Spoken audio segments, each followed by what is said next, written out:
morning, everyone. So today we're going to focus on standing back bends. This group you probably won't want to just up and practice by itself. You definitely need some warm up for the spine to be ready to back bend. So maybe doing sun salutations or even moving through the whole sequence we've done so far, doing some sun salutations, those standing balance, standing forward fold, standing side bends, standing warrior group, and then standing twists. And if you can do the whole sequence in that order, that's really optimal in preparation for standing back bends. So I'm going to start with, again, doing those three groups of standing back bends. The mild, where there's support both from feet under hips and hands on the lower back. And the second group, that media level group, where your feet are wider, the base, the foundation is wider than the hips. There's still support from the hands. And then that Adi Macha, that more intense group, where the hands aren't there to provide support for the spine. So, starting from standing, that redo level, that mild level, you have hands on the lower sacrum. So you're encouraging the lower sacrum to move down. So you're encouraging this lengthening for your lower back, for your lumbar spine, by moving that lower sacrum down. And then from there, focus on the center sternum, drawing up. So you're moving these 2 points in opposite directions to help settle the hips and to help lift the ribs. Right? So for that mild level, it really depends on your spine mobility, how far back you go. Keep your chin into your chest at first. Otherwise, if you just drop the head back, there's no back bend happening. It's all neck bend. So keep the chin into the chest, start to roll shoulders back, and then it's this lift of the sternum, drop of the lower sacrum that keeps lengthening the spine as you go back. Right, if you're in a more mild back bend, keep the chin into your chest. If the shoulders come lower than your chest, the head can start to drop back. And you want to make sure your inner thighs are rolling to the wall behind you. Right. And then 5 breaths here, and then come up. And even more important than that, I forgot to mention the feet.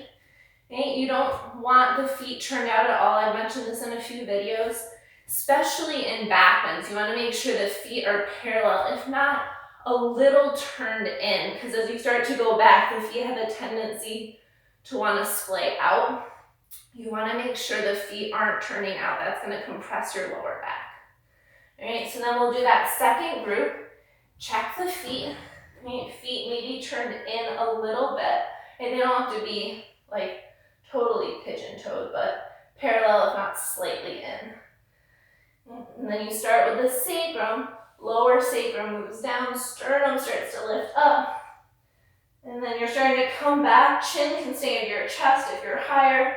Once the shoulders come lower than your chest, the head, neck, throat can open. Okay, and you're trying not to pinch the lumbar spine. Sternum comes up, lower sacrum down. And then inhale up. Exhale, feet together. And then that Adi Macha level, that more intense level, is where the hands are no longer there for support. So feet about hips distance apart. Again, a little turn in of the toes. And lift. Sternum up, lower sacrum down. Sternum up. And then keep drawing.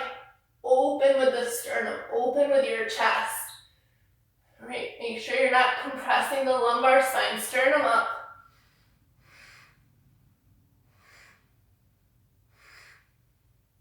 And then all the way up.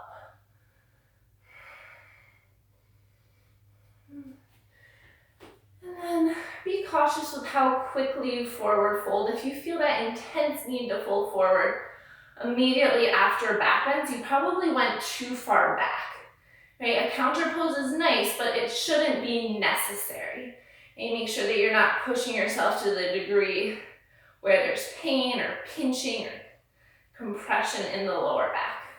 Okay, but after a few breaths, after standing back bends, okay, you can spend a few breaths folding forward, right? Uttanasana, maybe one of those variations we did in that standing forward fold group, okay? Or even feet together, maybe grabbing the backs of the legs, okay? And then you're looking for length here, so it's not a rounding in those hands. We're trying to work towards the ankles. So you're lengthening, not rounding as you come down.